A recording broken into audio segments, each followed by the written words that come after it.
जो गीता जी में स्थित प्रज्ञ और संत दोनों के लक्षण का वर्णन किया गया है। आपको संतत्व और स्थित प्रज्ञता में एक सूक्ष्म अंतर मिलेगा। स्थित प्रज्ञ वह है कि जिसकी प्रज्ञा बुद्धि प्रत्येक परिस्थिति में स्थिर है,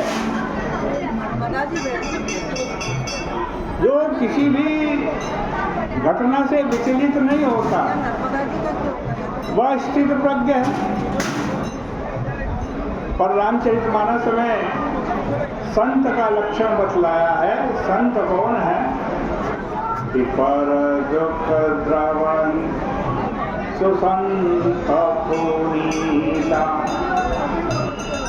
संत वह है जो दूसरे के दुख से दुखी हो जाता है। यद्यपि पढ़कर तो यही लगता है कि इन दोनों में परस्पर विरोध है, क्योंकि जो संत होगा वह स्थित प्रज्ञ नहीं होगा और जो स्थित प्रज्ञ होगा वह संत नहीं होगा। पर भगवान राम के व्यक्तित्व में बड़े अद्भुत रूप में दोनों का सामंजस्य मिलता है तथा दोनों की सार्थकता है। और इस सूत्र को हमें समझ लेना चाहिए। हम अपनी पीड़ा, अपने दुख में स्थित प्रज्ञ बने, इसमें तो शोभा है। लेकिन हम दूसरे की पीड़ा के समय भी स्थित प्रज्ञ बन जाएं, समाज की समस्याओं के प्रति हम उदासीन होकर तटस्थ हो जाएं, तो क्या यह स्थित प्रज्ञता कही जाए? इस संदर्भ में रामायण में बड़ी मीठी बात आती है। भगवान श्री राम वन में यद्यपि उदासी वेश में गए थे, लेकिन धनुष बाण साथ में ले गए।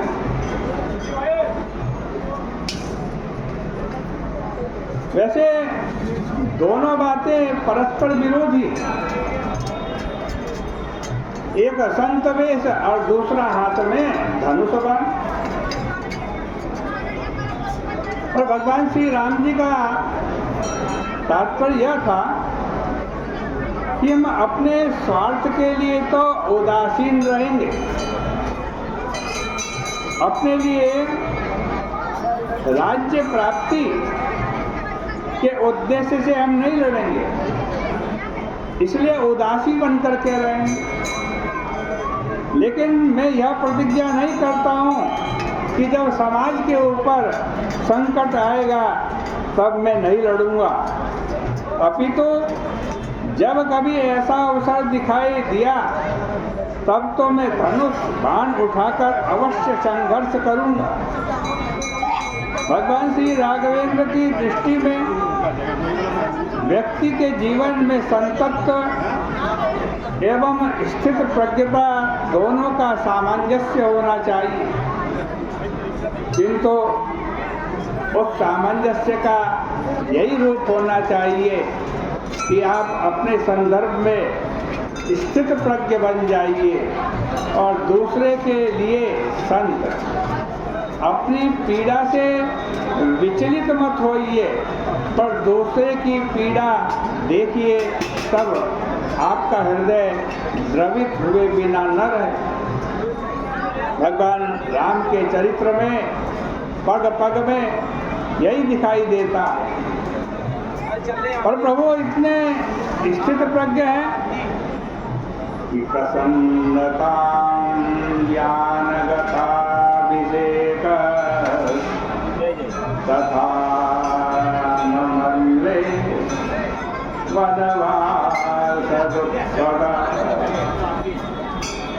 वन गमन का समाचार सुनकर मुस्कुराने लगे।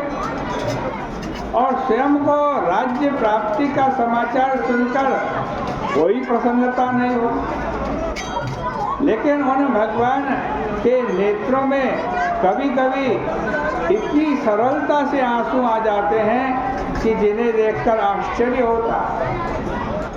इस संदर्भ में कवितावली रामायण में गोस्वामी जी ने श्री राम का एक सर्वथा अनोखा चित्र प्रस्तुत किया।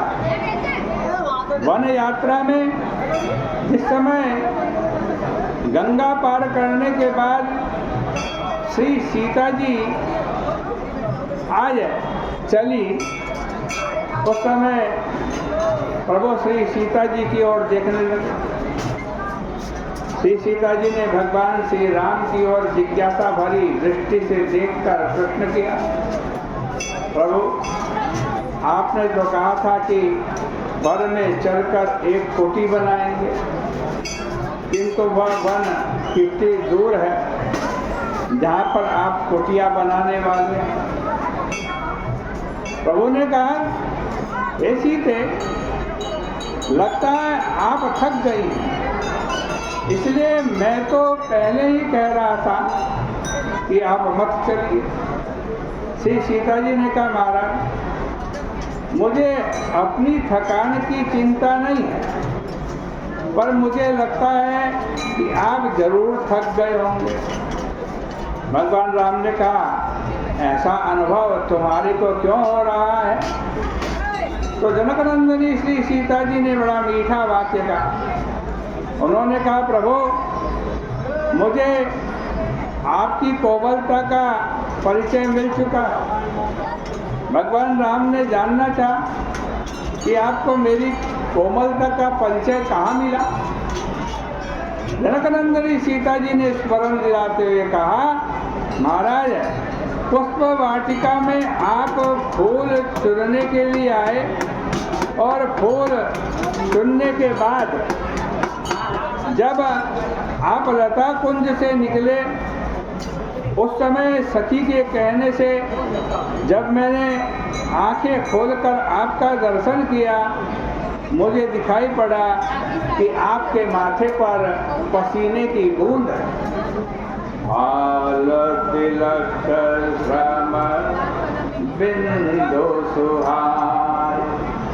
बस महाराज मैं उसी समय समझ गई कि आप अत्यंत सुकुमार हैं, क्योंकि जिसे फूल तोड़ने में पसीना आ गया वह कितना कोमल हो, और सखियों के मन में तो वह दृढ़ निश्चय हो गया कि जिसे फूल तोड़ने में पसीना आ गया वह भला शंकर जी का धनुष कैसे तोड़ेगा। पर भगवान श्री राम की यही परिपूर्णता है।